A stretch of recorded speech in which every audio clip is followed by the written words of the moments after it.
Bonjour à tous. La terre brûlée, ce titre à la une du journal grec Théanéa, la Grèce qui affronte le plus grand incendie jamais enregistré dans l'Union européenne, écrit le journal Le Monde.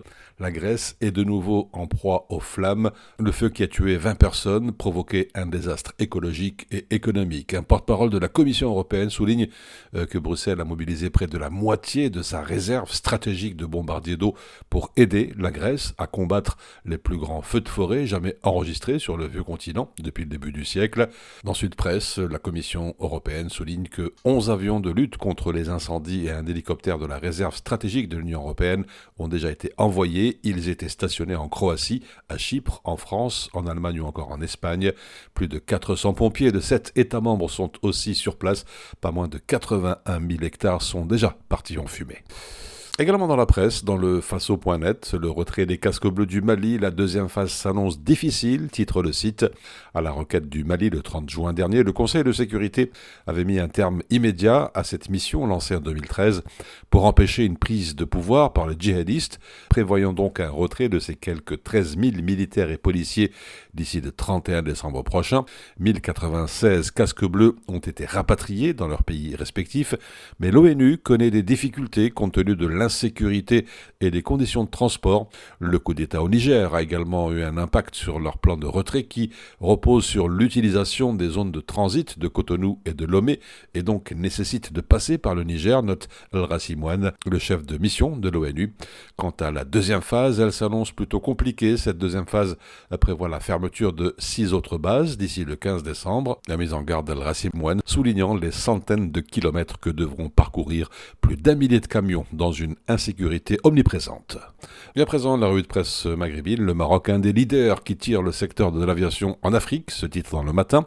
Forbes, le Maroc, porte d'entrée vers la renaissance du secteur de l'aviation en Afrique dans H24. Le Maroc, un hub africain des investissements, écrit pour sa part Express. C'est ce qu'il ressort en tout cas d'une analyse du magazine américain Forbes qui écrit, depuis le bord de la Méditerranée, le Maroc trace une voie aérienne marquée par une croissance impressionnante. L'emplacement stratégique du pays, associé à un climat favorable aux investissements, en fait une proposition attrayante pour les entreprises aéronautiques internationales, y compris la construction aéronautique.